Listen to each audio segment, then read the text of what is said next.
Fresh cut എന്ന് പറയുന്ന സ്ഥാപനം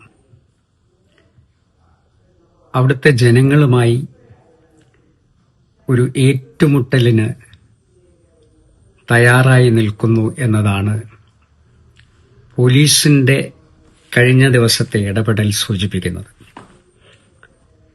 അവിടെ വന്ന DIG യഥാർത്ഥത്തിൽ ഫ്രഷ് കട്ടിന്റെ പാർട്ട്ണറുടെ ഭാഷയിലാണ് അദ്ദേഹം സംസാരിച്ചിട്ടുള്ളത്.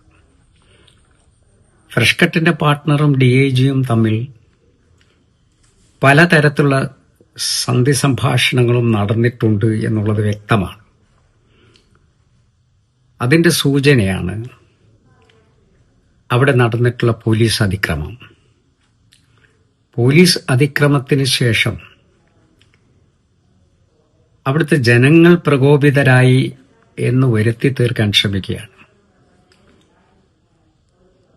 അവിടുത്തെ സ്ത്രീകൾക്കും കുട്ടികൾക്കും നേരെ പോലീസ് അതിക്രമം കാണിച്ചിട്ട്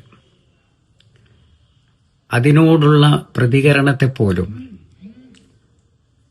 അത് അവിടുത്തെ ജനങ്ങൾ വഴിവിട്ട് പെരുമാറി എന്നുള്ള രീതിയിൽ ചിത്രീകരിക്കുന്നതിന്റെ പിന്നിൽ ചില ഗൂഢോദ്ദേശങ്ങളുണ്ട്. പോലീസ് പൂർണ്ണമായും ഫ്രഷ് കട്ടിന്റെ പാർട്ട്ണർമാരോടൊപ്പമാണ് നിൽക്കുന്നത്. ഇതിൽ നിഷ്പക്ഷമായി നിന്നിരുന്ന ഒരു DYSP രാഖ്യരാമായണം അവിടെ നിന്നും സ്ഥലം മാറ്റിയത് തന്നെ ഒരു ഗൂഢോദ്ദേശത്തോടു കൂടിയാണ്. നമുക്കറിയാം, ഭരണകൂടത്തിന്റെ ഇടനാഴികകളിൽ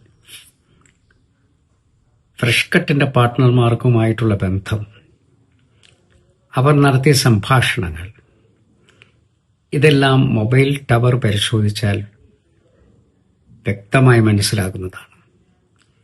ഇത് സംബന്ധിച്ച് സമഗ്രമായൊരു അന്വേഷണം ആദ്യം ആവശ്യമാണ്.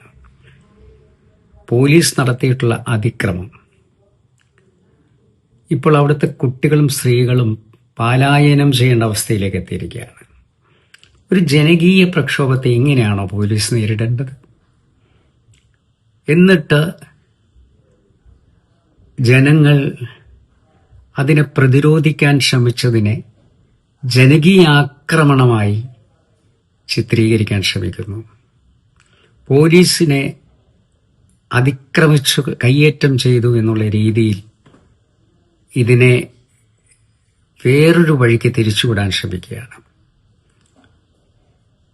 ഇവിടെ ഭരണകൂടം ചെയ്യേണ്ടത് ആദ്യം ഫ്രഷ് കട്ട് എന്ന് പറയുന്ന സ്ഥാപനത്തെ അടച്ചുപൂട്ടുകയാണ്. പൊല്യൂഷൻ കൺട്രോൾ ബോർഡും ഇതുമായി ബന്ധപ്പെട്ട് ചില ഗൂഢാലോചനകൾ നടത്തിയിട്ടുണ്ട് എന്ന് വ്യക്തമാണ്.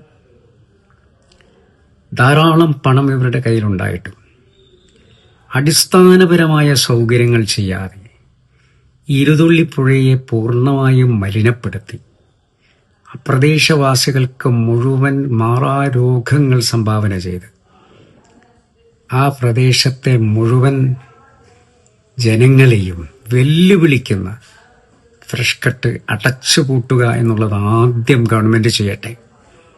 ബാക്കിയുള്ള കാര്യങ്ങളൊക്കെ അതിനുശേഷം ആലോചിക്കേണ്ടതാണ്. ആദ്യം വേണ്ടത് ജനകീയ പ്രക്ഷോഭത്തിന്റെ മുന്നിൽ ഒരു സർക്കാർ ജനപക്ഷത്ത് നിൽക്കുക എന്നുള്ളതാണ്. പോലീസിനെ ജനങ്ങളുടെ സംരക്ഷണത്തിന് വേണ്ടി വിടുന്നതിന് പകരം ആ ജനങ്ങളെ അടിച്ചമർത്താൻ വേണ്ടി പോലീസിനെ ഉപയോഗിക്കുന്നത് സത്യത്തിൽ ഇത് ഏത് രീതിയിലുള്ള പോലീസാണ് എന്നുള്ളത് വ്യക്തമാക്കുന്നു. പോലീസിനെ മർദ്ദനോപാധികളാക്കി മാറ്റുന്ന ഈ നയത്തെ ഞങ്ങൾ ചെറുത്തു തോൽപ്പിക്കും. ഈ ഫ്രഷ് കട്ട് അടച്ചുപൂട്ടുന്നതുവരെ സന്ധിയില്ലാ സമരം ഞങ്ങൾ തുടരും.